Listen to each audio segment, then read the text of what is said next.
The following is a presentation of KSL Sports. First and 12. A total roundup of this weekend's BYU football and the new look Big 12 Conference. First and 12 is sponsored by Macy's Grocery Store. Your hosts are Mitch Harper and Alex Kirry on KSL News Radio and the KSL Sports Zone. What is up, everyone? Another week of Big 12 football is in the books. Already week 6 down through, and we're going to be breaking it all down over the next 2 hours. Mitch Harper, Alex Kirry, host of KSL Sports Zone's Unrivaled What's Weekdays. What's up, Mitch? It's Big 12, baby. It's going to be Big 12.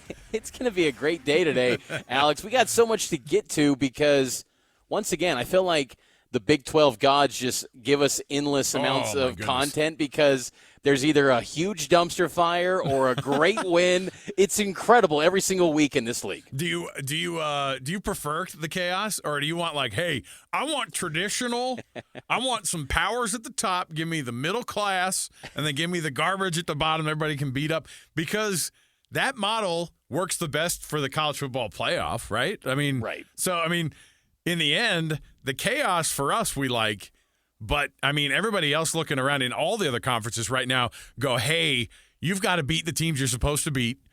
No surprises. Every week is a trap game in conferences. That's what you're finding out, right? That's exactly how this works. Every week takes on a little bit more meaning. And, of course, let's kick things off. We've got our headlines, and let's just get right to it. And, of course, no BYU game to discuss for this week.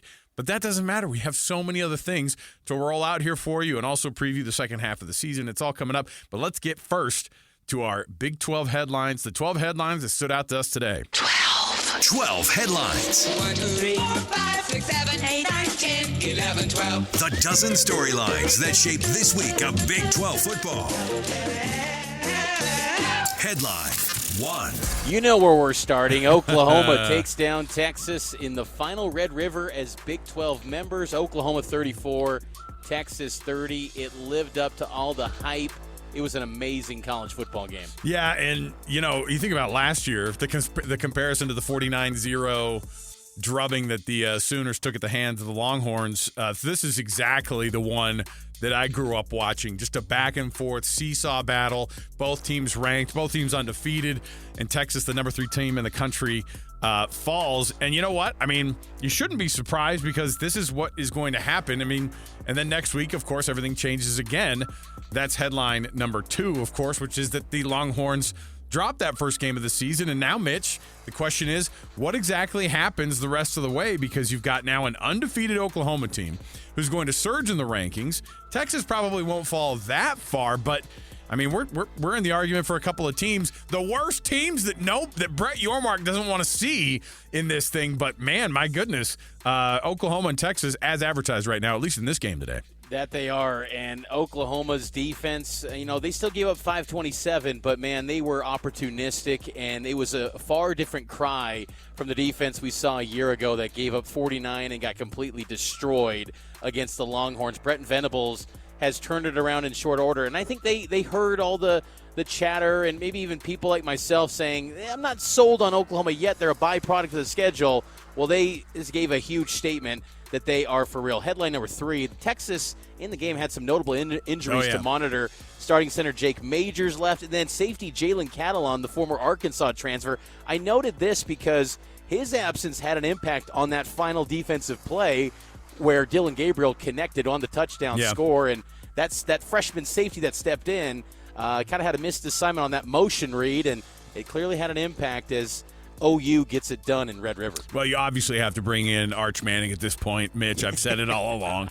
You go to QB3 as soon as number 3 falls. Headline number 4, by the way, Brett Yormark, nowhere to be seen at the biggest game of his conference's entire season. Why is that? Well, of course, because both teams are headed to the SEC. And don't worry, because in comes Greg Sankey, who shows up and goes, hey, I'm glad that you guys are part of this whole thing under the shadows of Big Tex there in Dallas. And, Brett Yormark absent, the SEC commissioner welcoming his two new teams. That's a fun addition for them, and it's a big loss for the Big 12 not to have that game going forward. I'm sure the other side of another rivalry involving Oklahoma State, Bedlam, I'm sure they have no harsh feelings seeing Oklahoma leaving the league in the future. Oklahoma State got a big win over the weekend on Friday night They defeated defending Big 12 champ K-State in their first Friday game since 1956. Oklahoma State rises from the dead and gets a huge win. Yeah, it's weird, too. And again, we're looking at a totally different scale now. And look, we've said it the last 2 or 3 weeks, but these Big 12 power rankings are going to get murdered again. Just an absolute bloodbath up and down on this thing. Number 6 on your headlines. Quarterback change at Kansas State. I mean, you definitely look. Chris Kleiman's got a lot of stuff to figure out. Kansas State already 2 losses in. The defending Big 12 championship winners from last year. We gave them that mulligan loss earlier in the season, but now they've got their mulligan conference loss, and it came way too early in the year, Mitch. Will Howard was bad at quarterback, 44% completion rate, had 3 interceptions.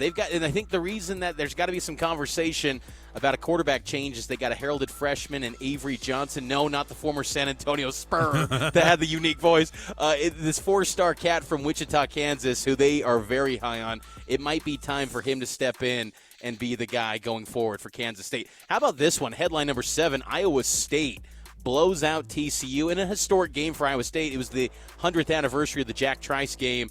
They had 4 interceptions on TCU. First time they've done that in a Big 12 game since 2005. How about TCU absolutely getting caught in a trap game? Maybe they're thinking about the Cougars already on this one, but they look very gettable down there in Fort Worth for the Cougs next week when they go down.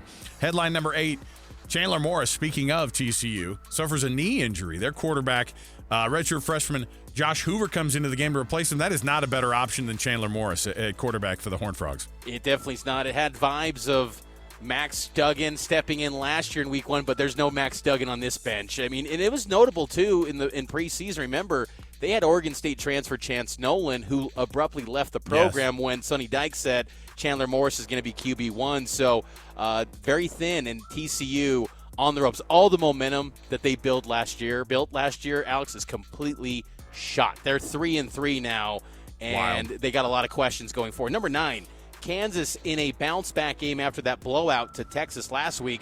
They then blow out UCF. Yeah. Still no Jalen Daniels, but Jason Bean had a huge game, and the ground game was huge for Kansas. They ran for almost 400 yards. Yeah, Devin Neal is a beast, and you can kind of see why. BYU had a little bit of a hard time, especially in that second half, stopping him, but 51 points they put up. And right now, UCF, should we go back to calling them Central Florida yet? Because, listen, 0-3, haven't gotten their first win yet in conference play. Number 10 of your headlines. After announcing their extension to Gus Malzahn, UCF is not just struggling like we just mentioned, but they are absolutely – I mean, John Reese Plumlee left in the first quarter. I don't know where he's at. I don't know where their team is right now, but they were absolutely lost today against Kansas. They were a mess, and, yeah, clearly John Reese Plumlee was not healthy, so that's why I had to go back to Timmy McClain. Headline number 11, Texas Tech cruises to a comfortable win in Waco against Baylor. Now 2 wins in a row since Tyler Shuck went down. Baron Morton's doing a nice job for Tech. They're now suddenly 3-3. We were like this close to putting Texas Tech almost off of the power rankings. And then here they are, and here Oklahoma State are. They both have 3 wins apiece. They're both 3-3 on the season. It's just absolutely wild. 3 of the Big 12 newcomers were on byes this week. No newcomer has defeated a legacy member yet in conference play. So now looking for that one to be knocked over, I guess, in terms of new things that need to happen for the Big 12 new members here. Mitch, those are your Big 12 headlines on a day where you had a lot of people on byes, but it didn't matter. There was still a lot of action. So many things going on, and, of course, we're going to bring it all to you every week. Let's take our first break of the day, and when we do, we will come back. Let's break down a little bit of BYU. Mitch, shall we? Let's get to what BYU had done in the first half of the season here. They are 4-1. And they have their first win in Big 12 play. They're going down to TCU this next week. How was the bye treated by the team? How does Kalani treat this thing? And what do they have to do to get better for that second half of the season? It's all coming up right here. It is 1st and 12 right here on KSL News Radio, also heard on the KSL Sports Zone every Sunday, 10 to noon, and also on KSL News Radio 3 to 5. So we will be back. Mitch Harper, Alex Kirry, right around the corner. Stay with us.